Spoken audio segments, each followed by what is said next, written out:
what, for a a few while. years. No, this is It's- Vanguard and Sugar Hill. Oh, that's right, Vanguard and Sugar Which is a Hill. good marriage with Rounder. Jerry Right. Douglas was just in the office because he's working on his next record. And, Who is? Jerry Douglas. Oh, yeah, right, Sugar Hill. Right, a Right. slide player. And he with Rounder for his last Alice record. and Crowd. But he's with Sugar Hill for years. But he was like, I don't know if it's good or bad, but essentially you guys are the bluegrass record label now. Like you're the one. Which is weird to, Yeah. It you is- know, it have is grown out of this, you know, jazz. Well, It's really classical originally. Classical originally, then jazz, then blues, and now Right. bluegrass. Well, and it's, as you can appreciate, it's weird for me because I thought I'd go to work for this little indie that keeps growing and growing and growing and growing. It's bizarre. Right. From Warner Brothers too. Yeah. But Warner that was a Bros. good evening, so thank you. Yeah, Yeah. sure. Yeah, no, I just got the email from Monterey announcing the signing, so. Oh, cool. Oh, great. Yeah, Oh, yeah, they cool. just sent it out yesterday. Nice. Man, that woman that was singing with Galactic too. Oh, she was amazing. She's stunning. Yeah, she's really stunning. They always find somebody to bring with them. That's Yeah. really Right. cool. Right. That's very, very cool. Yeah, it's so weird. So Alex, the guy that came in from Chicago, is Right. actually, I think his territory is the West Coast. Is it Josh? Is that the Midwest guy? Ryan Owens is Ryan. who we usually talk to Okay. in Chicago. Right. But they always have their, he's been doing it for Monterey for a long time. Right. Well, and Alex, do you know Gary in Monterey? Gary Buck? Yeah. So Alex is Gary's son. Oh, Yeah. okay, well that makes sense. Yeah, but Alex has been there for 6 years now or something like that. Huh. But we always used to joke and call him Little Buck and Big Little, Buck. little Buck. Little one. But actually, Little Buck's really cool. Yeah, I love Alex. She's great. She's really nice. So, forgive my ignorance, because for like the last week I've been like, oh yeah, it's Jason from Telarc. Let's go, you know. Right. But so how long have you been Concord? Is it December of 2005. I wasn't there at the time, but I'm the historian timeline guy. Nice. Yeah. Yeah, because that was a really long time ago. Yeah, Right. I don't know. Well, but you said Telarc was dealing. It started classical and then went to more jazz, right? Right. Yeah. I mean, they predominantly were a classical label store. I think they The started orchestra. exclusively They with started with Cleveland the orchestra. Yeah. And then and that was like 78. 75, 78. And then I know it from my intern rap. right. And then, I would say probably around a decade later, they started to branch out into jazz, and then further they went into blues, and then as we merged with Concord, we're really not using the Telarc imprint a lot these days. The Cleveland office is really Concord Records. Okay. I think somebody in a class mentioned Telarc just a year ago. Yeah. Because it was a recording class, so they talked about how I think, were you one of the few labels that was using like the really high quality CD, like the Superwave format or something like that? They I were forget always, what that. they They're were always kind of winning Grammys because of the really high-tech sound Yep. engineering. Yeah. Well, wasn't there beyond like a wave file? Wasn't there some kind of like They specific? started doing DSD was their thing. So That's right. it was analog, but it somehow mimicked analog. And I don't know the tech behind it, but somehow it was taking the zeros and ones and getting them close together enough that it could manipulate a wave as opposed to being jagged. Gotcha. I just remember we had these location recorders where they're like, you just want to put it on wave mode because the other mode is like the really high quality stuff that Telarc uses, but nobody else can read them or Right. something like that. Right. That's the Right. way he put it. Well, and our production team was way into the whole SACD movement. They helped develop that technology. with Okay, Sony, maybe that's what it was. which obviously has kind of This was a Sony. really died off. Yeah. There is no recording facility there. It is just, there's a master and Yeah. sound room. Okay. Right. Well, actually, and the recording was always mobile. So, like, we Right. never really did it in-house. Like, we did some at the Masonic Temple. There were some at St. Stanislaus. But all the rest was, on location, Yeah. wherever. Load up the U-Haul and go down to Cincinnati Symphony Orchestra or Atlanta Symphony Orchestra. Well, that was the thing, is like the guys would never rent gear because they were so exacting about what they wanted. Uh-huh. It could be a gig in recording. They would And they load could- up U-Hauls and and have techs drive drive them out. out. Wow. Yeah. Yeah, they like, hung microphones in the Masonic Auditorium to record the orchestra, and that's how it really started. Right. They did the orchestra in Masonic, really? That was well before I knew about it. I Right. remember we did I a, was- believe it or not, a solo harp record. So the same deal, they had all these microphones Yolanda? everywhere, like 5 guys working on it for solo harp. Yolanda? One, Yeah. one Yeah. guy per 5 strings or something Right, like exactly. that. That's Yeah. awesome. And actually, we didn't have any Cleveland Orchestra recordings for almost 20 years. People always thought we did because Right. we're in Cleveland or whatever. And the only thing that broke that streak was there was a DVD they did about 6-7 years ago. Elaine and Bob were involved. Right, that DG put out. Yeah, right. That didn't even come out through us. Yeah, I mean, the union agreements are just, they're too crazy. Yeah.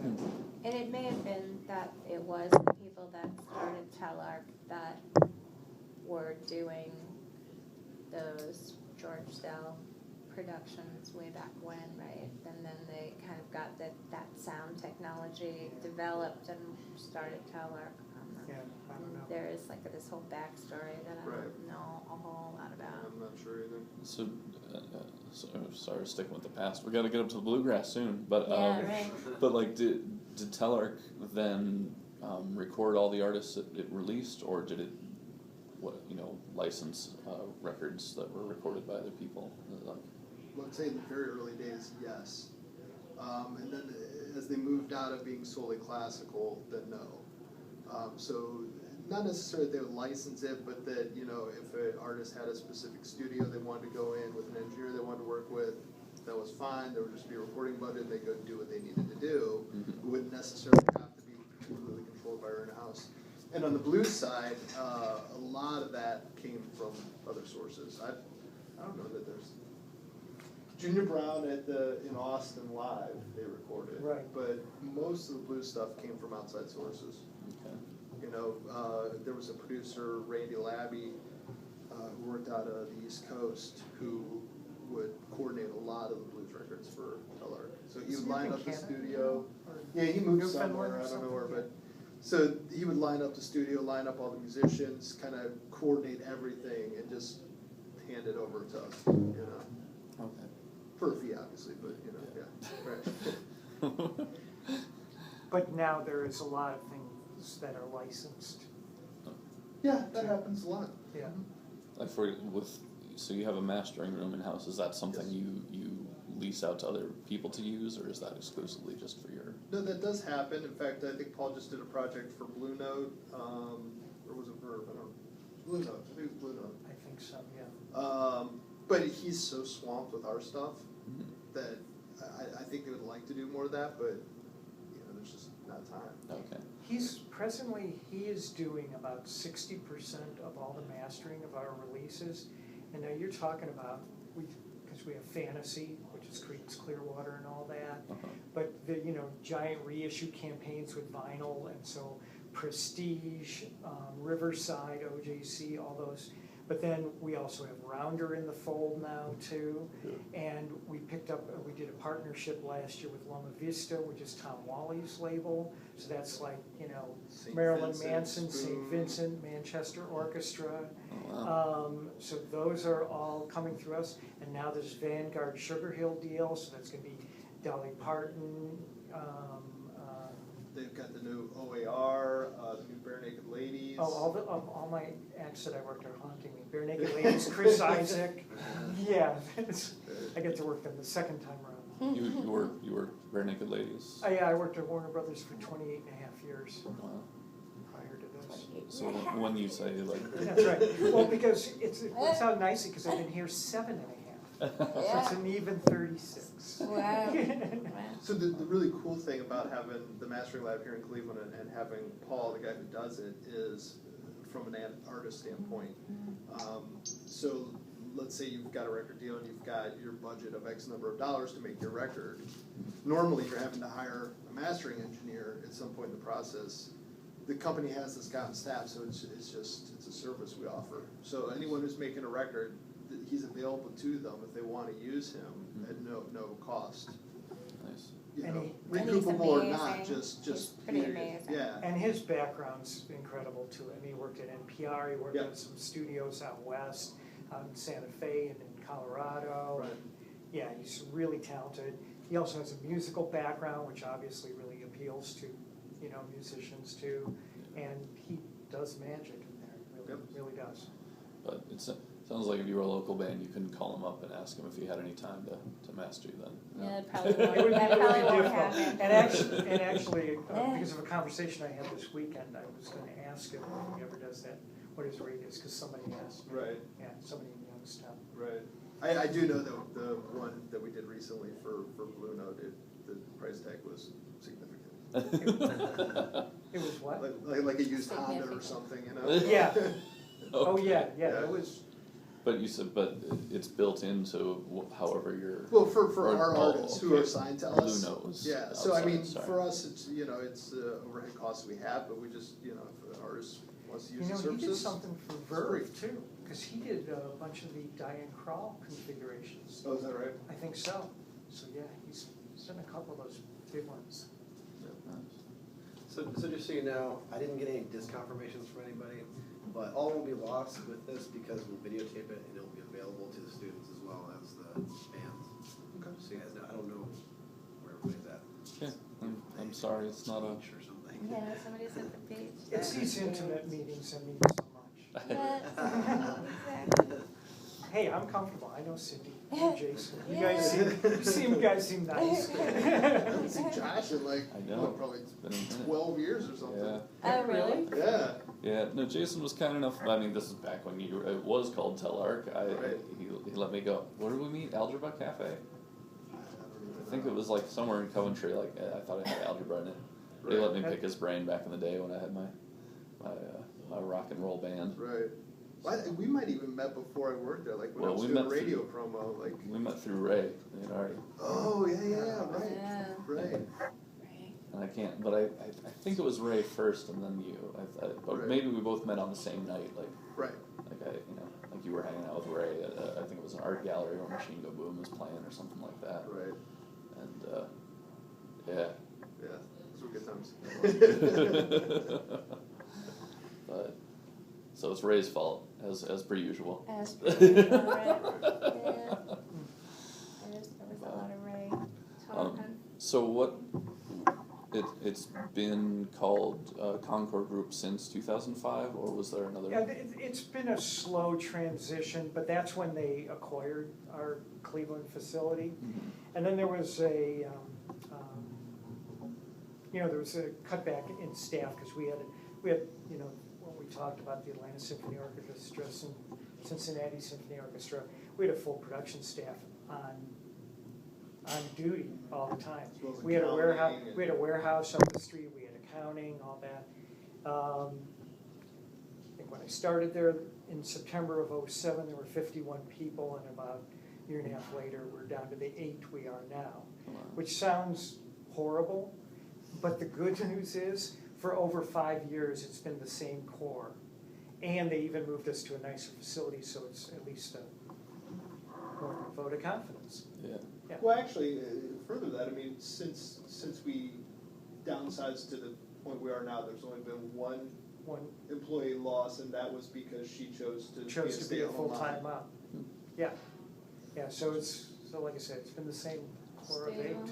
Yeah. And now that they're expanding again, do you see more opportunity? Or? I don't know if there's more opportunities overall within the company as far as us bringing on staff. Oh, bringing on staff. Is that what you sorry. were saying? Yeah, like is it going to grow in Cleveland? I guess. There's the possibility of that. So what's happening is, The Sugar Hills in like one of the Carolinas. no, they're in Nashville, and they're going to move into our Rounder office. Okay. And then Vanguard is in LA, but they're going to move into our Beverly Hills office. facility.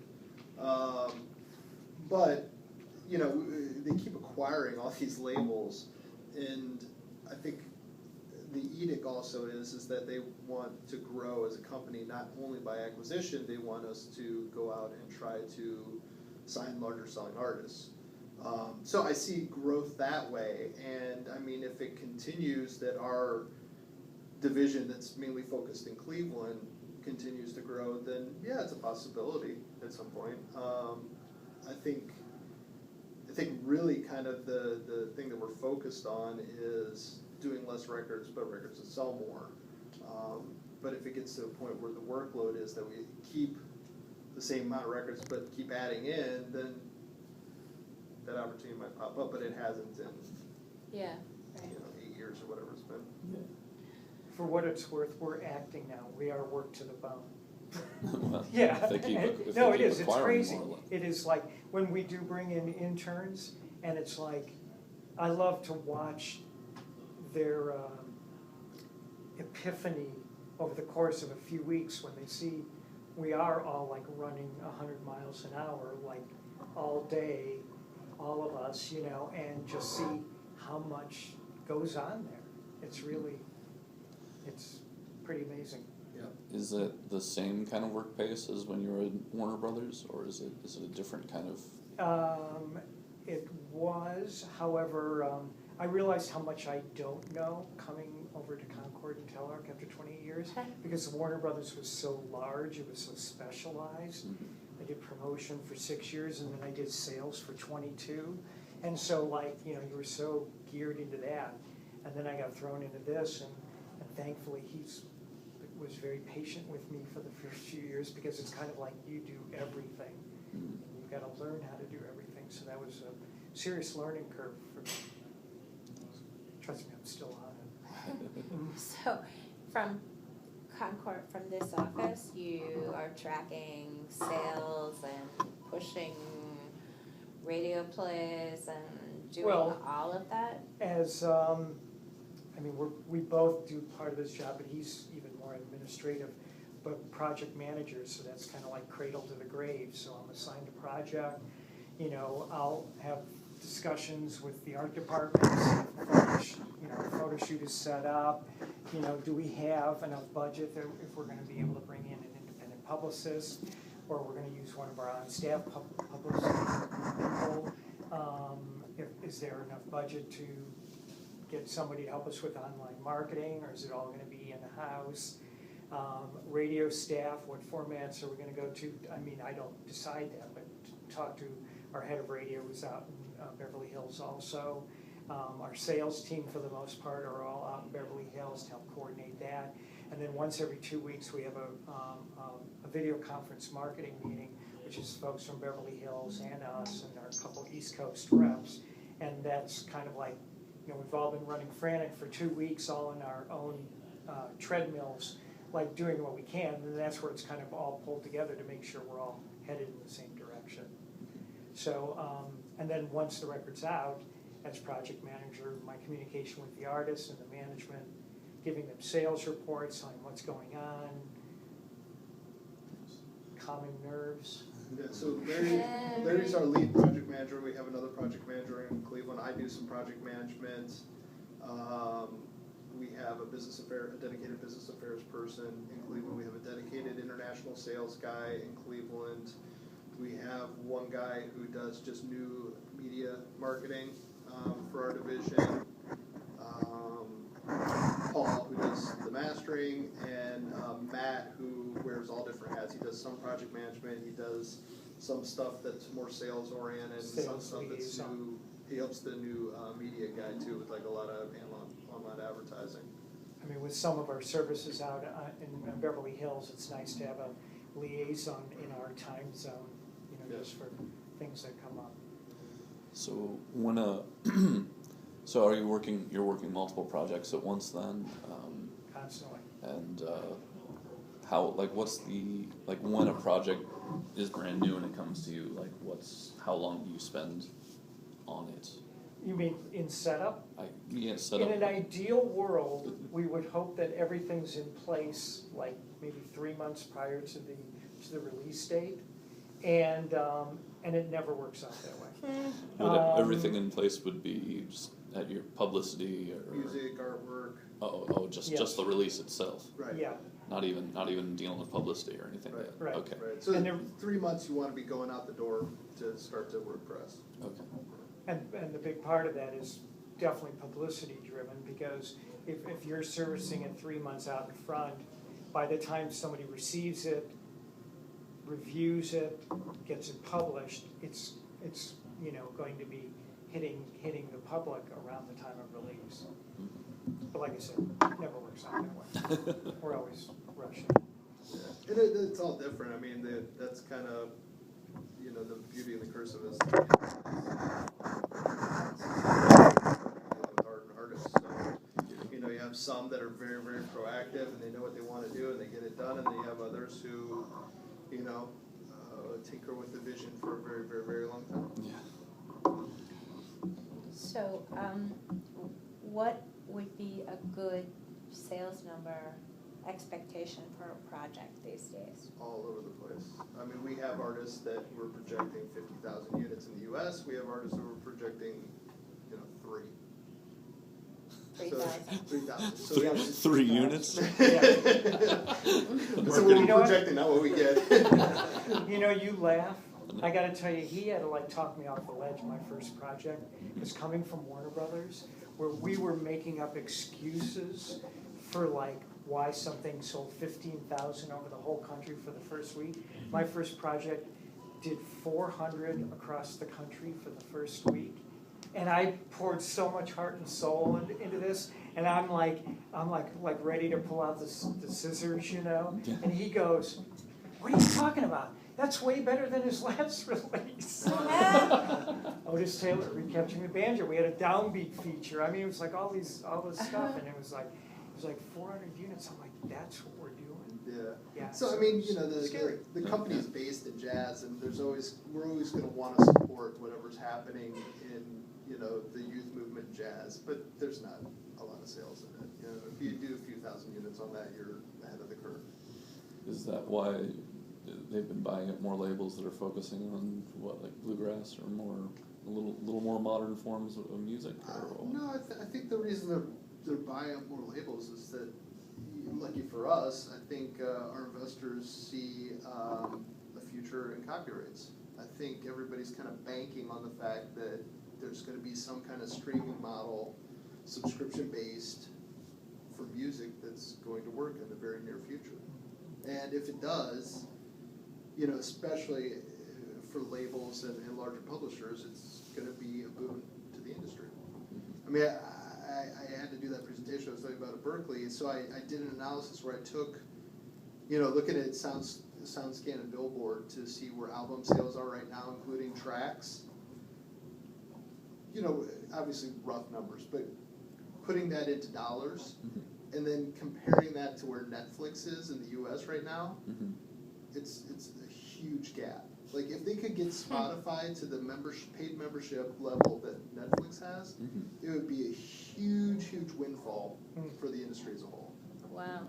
Now, the difficulty comes, when you're not looking at it from a business sense, from a company sense. If you're an individual artist, it's okay, it's still fractions of a penny per stream, so, how the heck do you make it amount to anything? Or even for us, if you're working an individual record, how do you get that kind of revenue? Then it gets really difficult. But from a whole business standpoint, and from a company that owns thousands and thousands of recordings, as this thing changes, it's going to be good for the business overall. Just to add an asterisk to some of those smaller sales numbers we were referring to, before you ask the question, how do we stay in business? A big part of that is really very realistic projections and staying within budget. Because you can release a record that sells 400 and still be okay if you know how to budget it, or... Sure. Yeah. So. I don't know if I would say 400, but yeah, right, a small number, it can be workable. Yes. Yeah. Well, if you were a small indie label and that's the best you could hope for, then you wouldn't spend 3 times the budget on it or whatever. Right. So are you releasing CDs and vinyl? Absolutely. Yeah. Absolutely. So while I make that comment, I mean, it's certainly not dead, and it's crazy. I mean, you can literally see a divide by, I think it's by age group of the fans associated to an artist. So I should have brought that damn presentation because it just so happened that week the top 2 records in Billboard were Big Sean was number 1, who I didn't even know who that was, and then Kid Rock was number 2. And at least for the top 200, Billboard's now showing streaming numbers too. Incompletely, but they're showing streaming numbers. As of about 2 months ago. So the CD sales were fairly comparable between the 2 artists. The big difference, though, was that Big Sean, who, as you can imagine, is a rap artist, had 17 million streams in 1 week. Wow. And Kid Rock had 500,000. Are they counting YouTube streams? Counts No. yes, No. YouTube. Yes, they YouTube's are. in now. Sorry. Yeah. YouTube, Spotify, Rhapsody Beats. It doesn't count Pandora. Doesn't count iTunes Radio. Doesn't count iTunes Radio. When they say YouTube streams, like they'll be like your official video, or are they able to gather the data for everyone who's posted that song? Yeah. So for distribution, we go through Universal, and Universal has a system where once we put any of our metadata in, it automatically goes to YouTube. And as soon as you upload anything with a snippet of one of the songs, like it catches it right away. And then we, on the back end, have the ability to do a takedown if we want to do that, or you can just simply flip a switch, and instead of that, it monetizes. So it'll just allow ads to happen, and then we collect revenue. Yeah.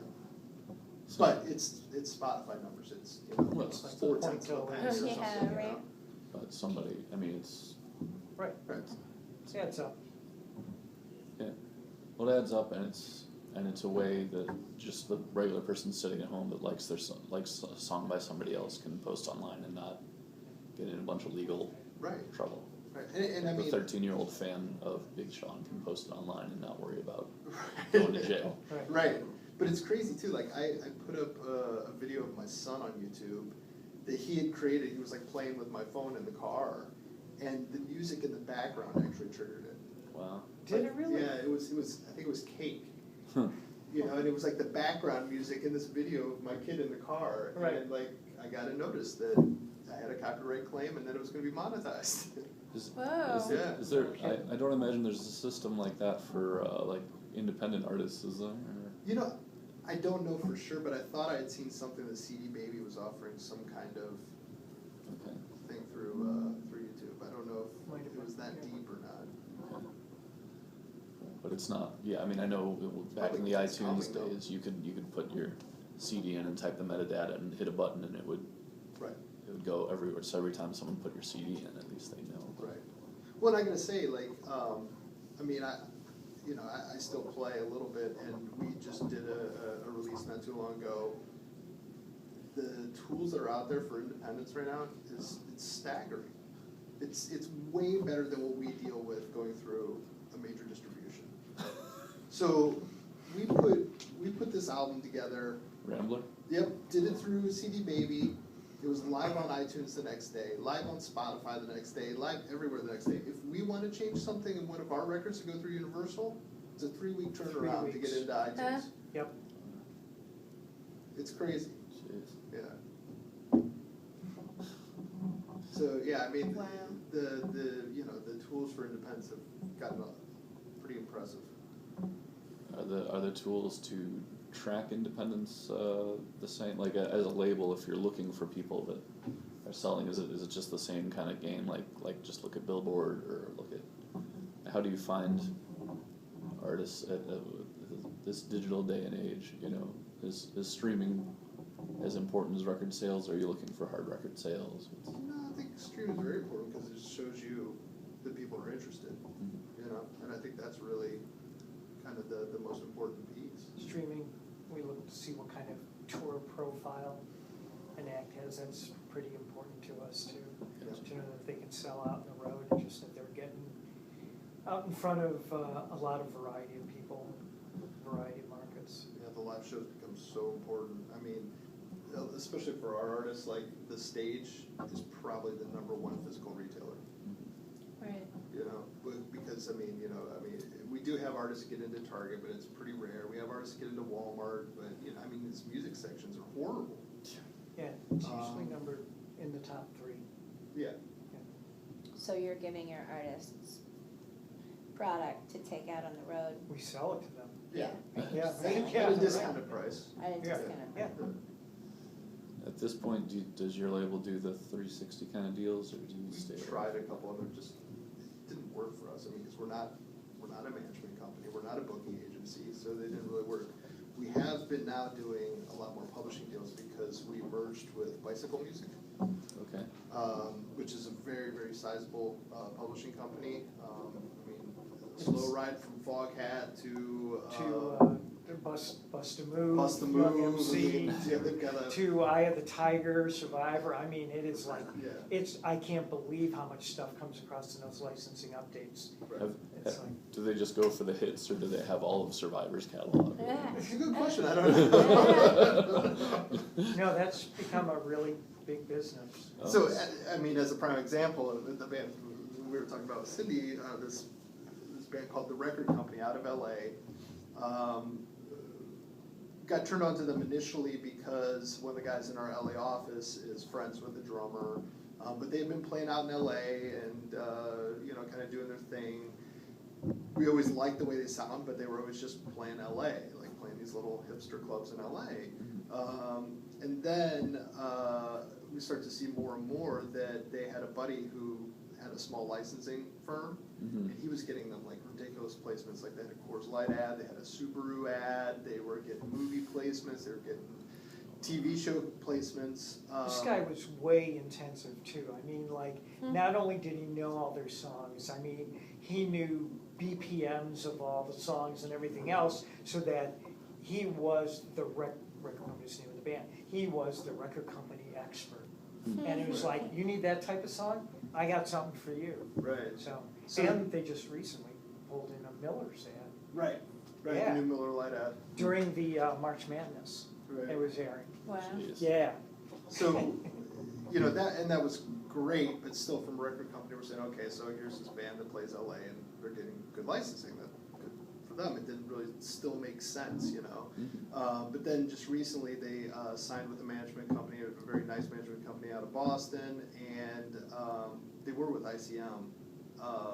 And that all happened really quickly last fall, and then next thing you know, between the management company and ICM, they were out opening for Brian Setzer's Christmas holiday tour, which is like 30 dates, major markets, 2,000-seat theaters, sold out.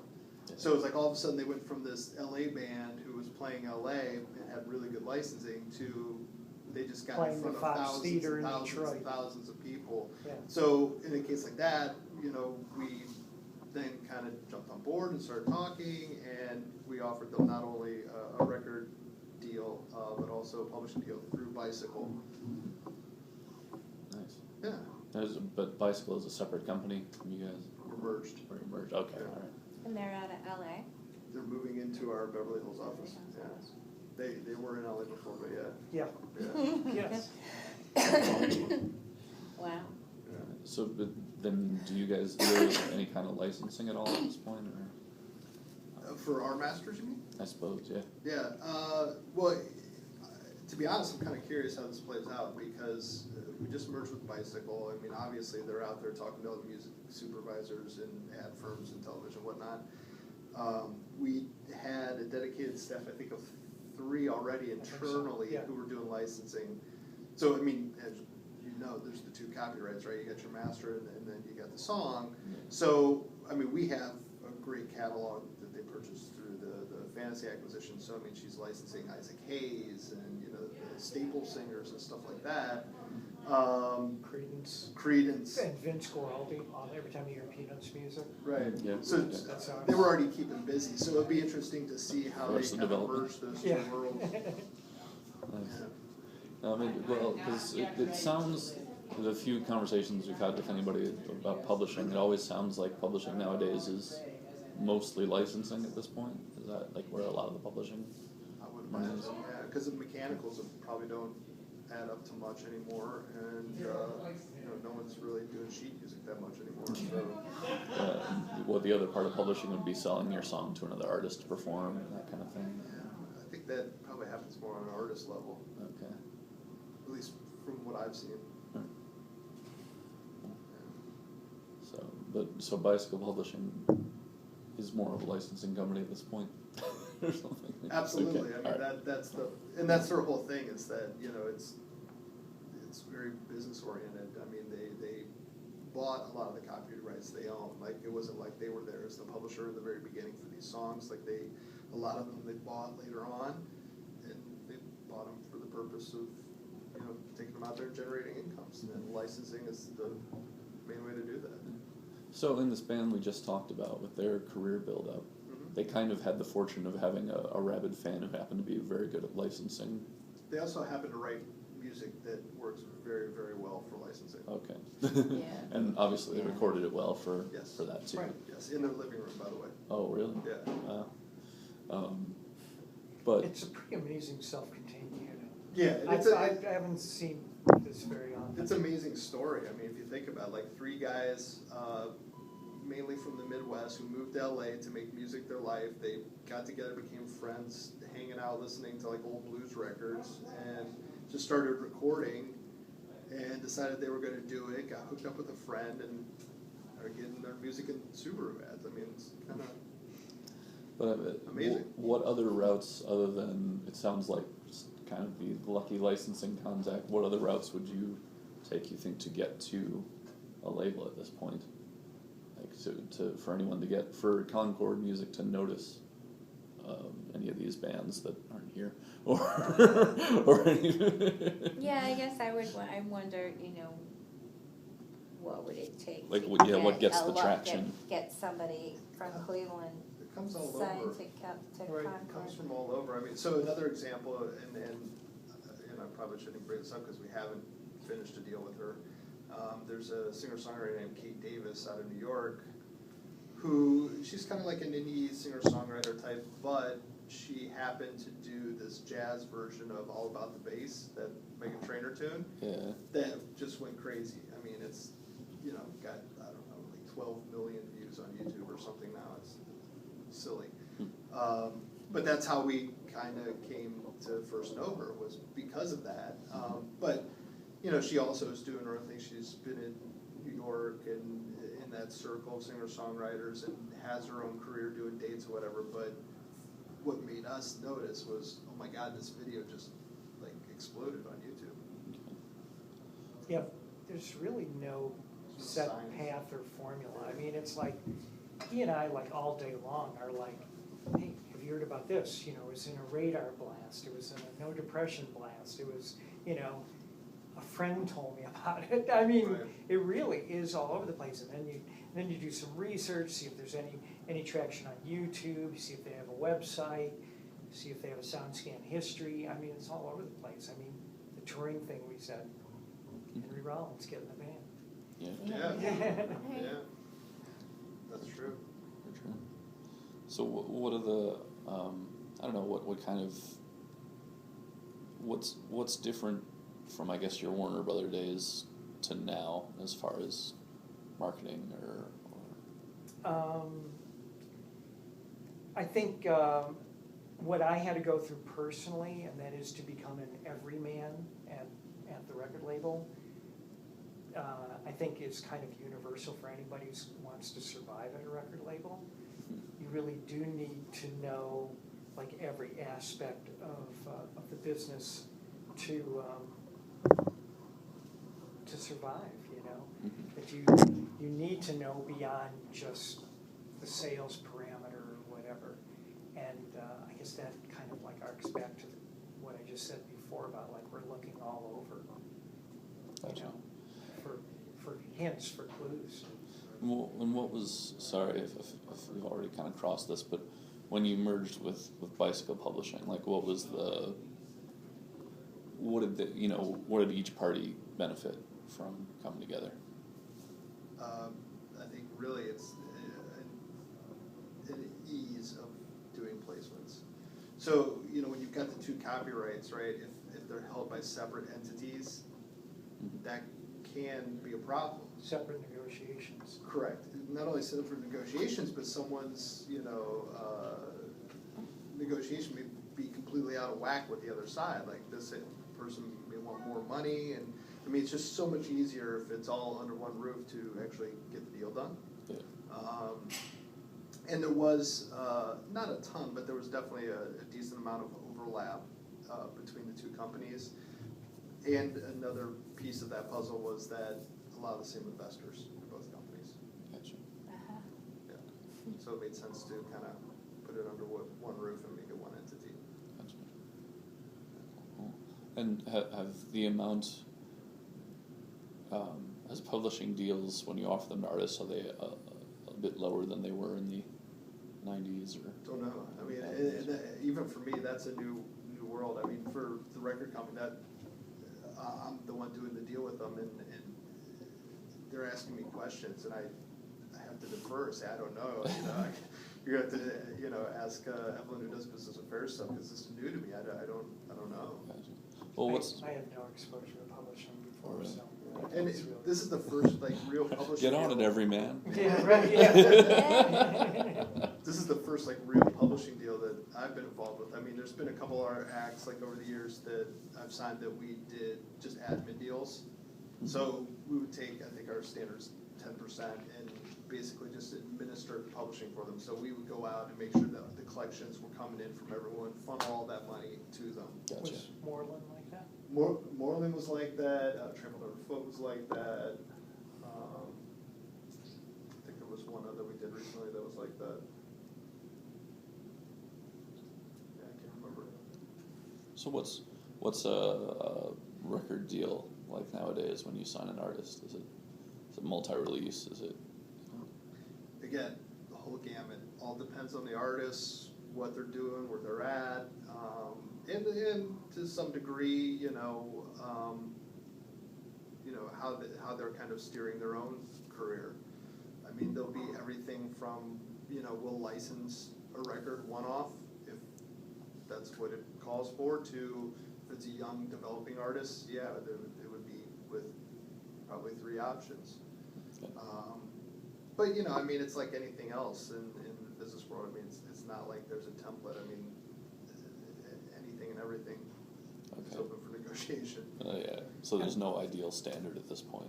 Not really. And that one-off may be mutually advantageous for both artist and sometimes. label.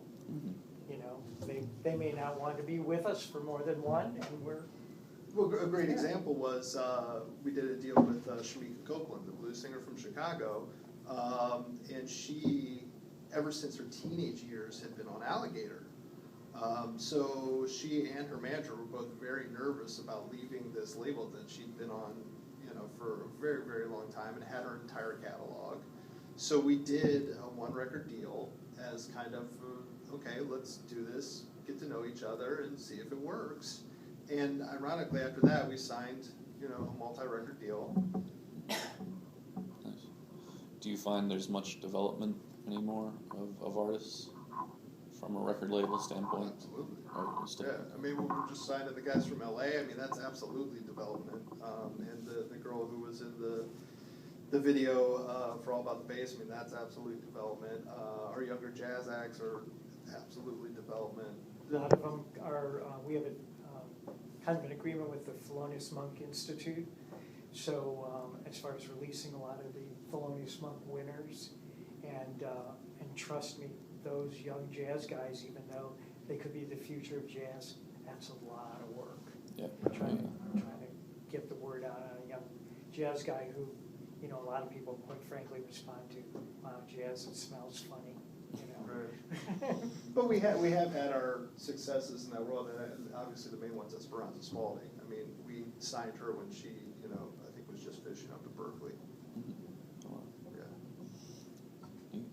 So are you guys constantly looking for the next signing? I mean, is that part of what you would do in the Midwest, or is He is that more than I am. Yeah, I did. more I A&R? would say A&R maybe 4 records a year. the majority of our A&R staff is in LA, and then Mark Wexler, who works in New Jersey and runs our division, does a lot of A&R too. But so I do maybe 4 a year, and in total for our division, we do what, 25 records a year roughly, something Yeah, like that? something like that, yeah. And That's Concord, that's we, 25 records no, come out. that's just our group. So That's there's just the your group. Rounder group, there's the Concord group, and then there's the fantasy group. Okay. We probably, us and Rounder probably have a similar number. Fantasy does a lot less, but they have bigger selling artists. Right, and tons of reissues, Right. a lot of reissues. So they have, you know, the new James Taylor that's coming up. They've done the last 4 Paul McCartneys. They're also working the Loma Vistas, so the St. Vincent's, the Spoons, the Marilyn Mansons. Spoon, that's what I forgot when I was in Loma Vista. Yeah. Nice. Yeah. Is there still a lot with reissues then going on? I mean, I know you mentioned with fans, but do you go back to the Teller catalog and focus on reissuing that or keeping up with That, no, not so much, Okay. yeah. Yeah, it's funny, like the mom and pop indies just haven't picked up on that vinyl classical thing yet. You know, like, waiting for it, but it's just not happening. But none of the blues or the jazz records or anything like that. There's no. Well, I mean, there was a little bit. We did do some blues ones. We did a best of Tab and Wah. But they also went back and did like Lightning Hopkins Yeah. and That was a John Lee, but yes, yeah, a John Lee Hooker reissue. That's out of Beverly Hills. Right. John Lee Hooker reissue, so they are exploring that too. Yeah. Gotcha. Let's see if you don't start reissuing those classical records in vinyl, how are they gonna? You're not gonna get them like sampled into newer electronic or hip hop Laugh, music. but that happens. Well, no, I mean, Right. I Yeah. don't you're know. not gonna get another Bittersweet Symphony if you guys don't Right. put the records out. That was Andrew Luke Oldham anyway. Yeah. Well, it's probably gonna be in the Sugar Hill and Rounder reissues, they've got a really deep catalog. Oh, yeah. Both of For those, sure. they will. I mean, Rounder's been around for, I think, 45 years now, something Wow. like that. 43 of it are in Boston and then just recently now in Nashville. Yeah. Did they do Alison Krauss? Or? Yes, that's their did. keystone, Yeah. actually. Yeah. And so they also had the Robert Plant, Alison Krauss, that was obviously Grammy winner, did incredibly well. That was a big And the follow-up Robert Plant record, unfortunately his new one was on None Such, but it's a really great record. And what's cool is I mean, they went through a similar thing that we went through in the sense that they had a large staff, they had their own distribution when they got purchased by Concord. They too have been narrowed down to, I think, about 8 people. They have, I think Howard said they have 9 or 10 there. So. But the thought was with them was that they've always been this bluegrass and folk entity, and that it wasn't that much of a stretch to take some of their artists and start to talk the country world. So instead of being in Cambridge, Mass, they moved the office to Nashville, hired a veteran A&R person from the country world, and are now growing into country, which we had no country releases at all, but now we just did Blackberry Smoke, they have Honey Honey coming, Shelby Lynn, Oh, yeah. Pokey Lafarge, which I don't know if that's country, but it's fun. Come to the beach one, right? Yeah, To the beach yeah, then. I want to go to that show actually. Dance music. Yeah, that's fun. Retro. Yeah, it's a lot of fun. So there was a strategic move with them to kind of take them out of the place they've been for 40 years. Well, that and coupled with the fact that Nashville is a musical hub Yep. beyond country too. I mean, it just makes a lot of sense. How do you feel about being in Cleveland? Like, do you feel it's a good music hub? Do you feel a little removed from? It sounds like the rest of your group is dispersed. That could be a good thing. Yeah. I mean, you're maybe asking the wrong guy. I mean, I've chosen to be here Mm-hmm. and wanted to be here working out of this market for a long time. The Cleveland music scene, I don't know local bands as probably as well as I should, but I also see it like always kind of like going in waves as far as like, you know, band successes and getting people's attention. It's kind of like the Flats, you know, it's like every 5 years it goes away and then it comes back, you know. Yeah, but I don't know. Well, maybe it kind of has nothing to do with you, but it still seems like Cleveland is still a market that a lot of bands will pass, bigger bands and stuff like that. I think it's being. I think that's a reflection of the economy in general and the Midwest economy. I don't think that's like anything aimed at Cleveland. It's really, God, you know better than anyone, Cindy. Slow ticket sales. Yeah. I mean, the reality is if you compare our market to other cities, we can't sell as many tickets, and we're a late ticket buying Right. market, which causes people to skip us because they can't count on a certain number of tickets to be sold. Right. And it's a lot to ask a promoter to take a chance. Cindy is one of them who does, and probably is like crying Hanging in on her. by her fingernails most of the time. Right, like how are we gonna make this work, you know, it's a difficult thing, but, you know, I know the people at Live Nation, you know, they're not gonna take that chance, it's gotta be a pretty sure bet. It's gotta be a sure bet. They don't. They And don't I mean, do just from sitting, you know, at a distance, because we see the routing for all of our artists, it seems like, you know, artists even have an easier time playing slightly smaller markets like Right. Detroit or Pittsburgh, Columbus. than to come here. Well, part of it is that there's now become a lot of competition for tickets, Yep. dollars, you know. Yep. Right. In some ways, we have a lot of shows. Right. For And you know, that it size. never occurred to me until right now, but, you know, we do have a great college audience. But, you know, I see so many acts coming through Columbus that don't come here, but, yeah, it's that concentrated college audience. Correct. Right. It's like, All it's over. not like you have to like group together 4 or 5. Well, It's and, like, you know, the. Those case kids don't go out. Right. Well, they go to Happy Dog now, but that's it. I don't even think they go there. But it might be a geographical problem too, I would imagine, right? Because you get people living, you know, in Berea who would love to come see a show, but that's a trek, or Right. you know, Chagrin Falls to Definitely. see something in the flats. You know, I mean, Yeah, I mean, I don't know, it's weird because we get people from out of state even to come to Right. the beach Right. land. right? It just depends on if you have somebody that they wanna see bad enough. Right. Or if it's an exclusive enough tour, where it's like Yeah. limited dates and they Sure. have to plan. Yeah, but, I mean, like, we're doing that Sufjan Stevens show tomorrow at the Masonic, and, Right. you know, we're 500 tickets short of selling it out. What's the capacity there? It's like 19. Yeah, wow. Really? I thought So- it 'Cause was I thought sold that out would've already. been- I thought that would've went clean.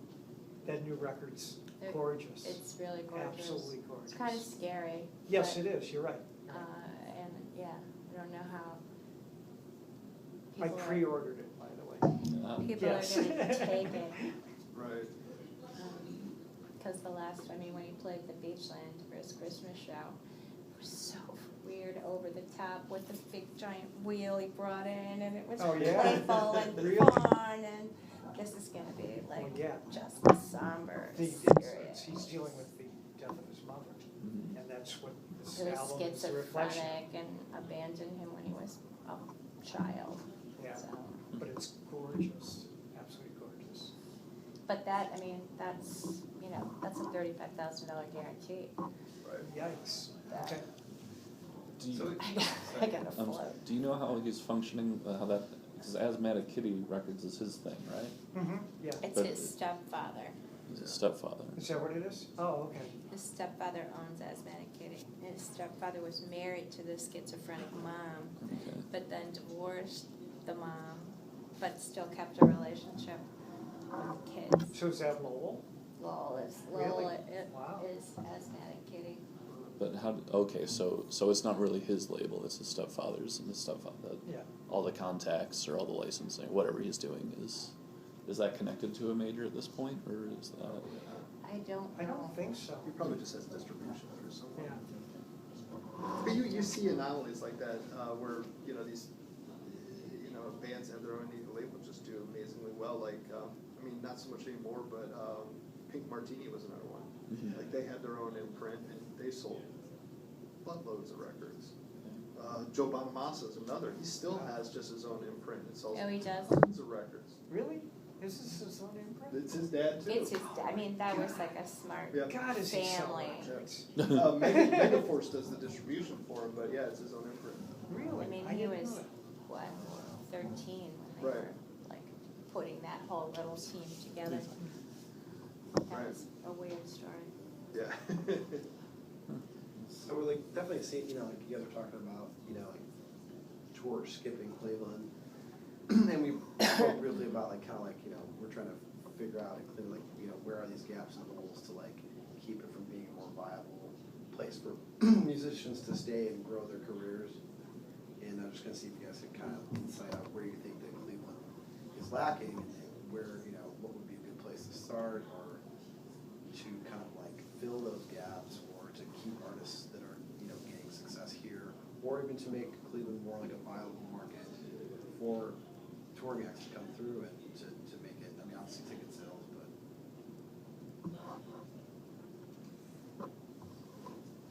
Tough one, right? Yeah. Jason, take it away.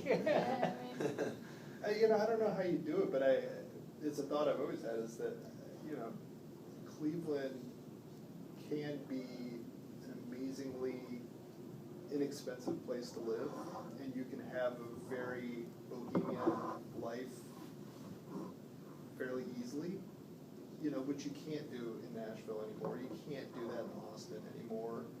I don't know if you ever could do that in LA. And I've seen I've heard stories of other cities who did these initiatives. Right. Obviously, they had the city's support, but where they would do special grants and funding for artists to come and move into the city. Detroit? Did Detroit do that? I don't know. Oh. Well, Austin did exemption for personal income tax for musicians Oh, Right. really? to get them to play there. There was Yeah. some Oh, city, wow. it was somewhere in the Mississippi, and I don't remember the name of it, where it was for artists though, where they actually did a thing where they gave these ridiculous grants, and the city gave, you know, like next to nothing interest mortgages on urban housing Paducah. stock. Paducah. That's it, right. Which, I mean, obviously, if you can encourage musicians to live here, I mean, musicians follow musicians, right? I mean, if you play, you Right. want to go see other people play. You want to interact with people. I don't really think people move to Nashville because, you know, there are press agents there, there are labels there. I mean, I don't know. They kind of want to be where the musicians are I centrally think so. I located. think it's more about a creative hub than a business Right. hub. I think the business Yeah, comes I second. agree. I mean, then- People are moving here because of that. I mean, Max Salish, who's Dolphish, who tours nationally, has, you know, moved to my neighborhood, you know, bought a house with lake access. Nice. And he can't stop telling his friends in Brooklyn to move here, cause it's like, you know, it's cheap to live Sure, here, right. and it's easy to tour out of here. So, I mean, I do think it's starting to happen. Yeah, I mean, if you're established as a national act, I mean, you can live anywhere you want. I mean, from a logistical standpoint, you know. So it's kind of like if there's a community there, I think that's more important than, you know, a business sense there. And you're right, that is the biggest part of the attraction. The cost of living of what we can get here is, Yeah, Very plus the attractive. culture that's attached to it, you know. I mean, Mhm. we've got amazing cultural entities here. And, you know, I think the community that already exists here from the music side is really great, you know. I mean, you do your neighborhood things, and I know the thing that Brent Kirby used to do was definitely a great event for people to come out to on the west side. You know, those things happen here, you know. It's not unlike what you see at the Bluebird in Nashville, you know. It's very similar. And Northeast Shores, like, and she knows a lot more about this than I do, has a lot of initiatives for artists right now. I don't know if you guys are aware of that. For them to say, like, buy a house that needs repair for, you know, a more inexpensive. $6,500 houses. Yeah, and then, you know, from what I understand, you would have to bring it up to code Yeah, within like And- 6 months or. right. And you have to live there and for a you have certain to amount. live there. So Northeast Shores is a The realty or a develop- placement? Development Corporation Development corporation. in my Oh, thanks. neighborhood.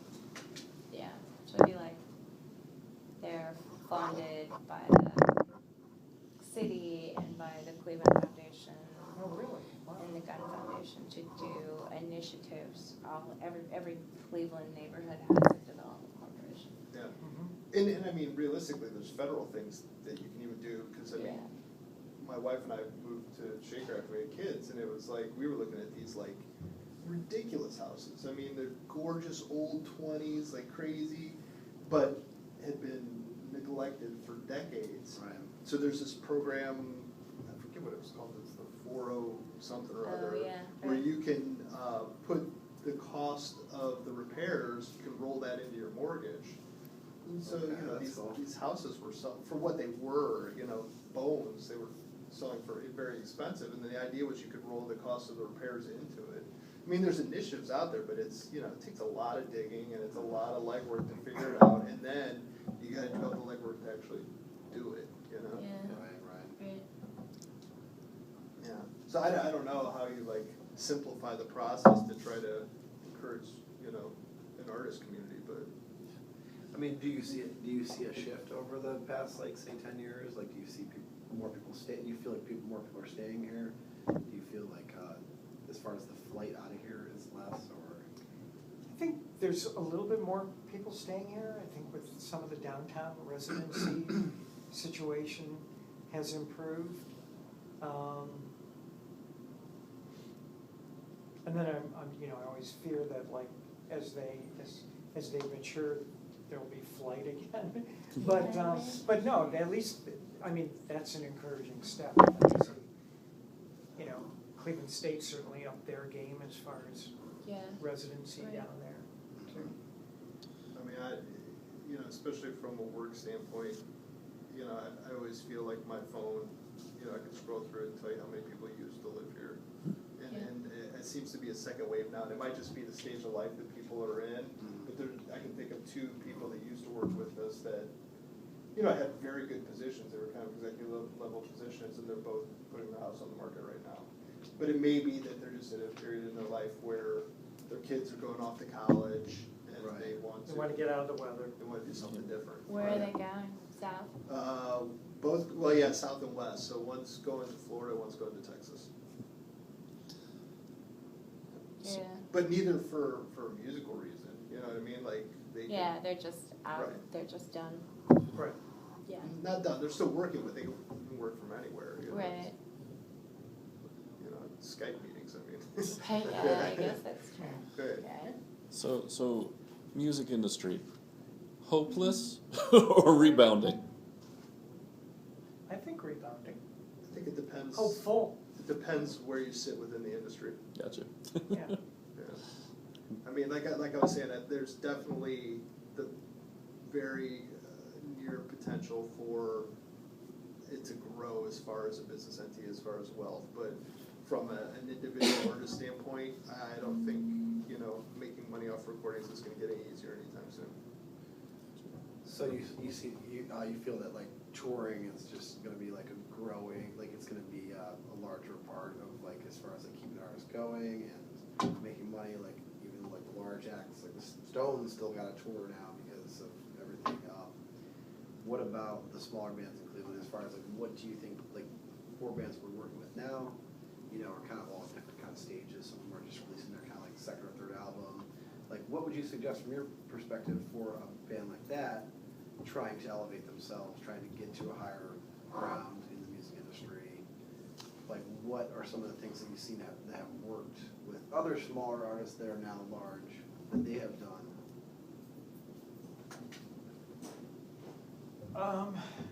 Touring, your online presence, both from your your profile on your site and just the information that gets out there.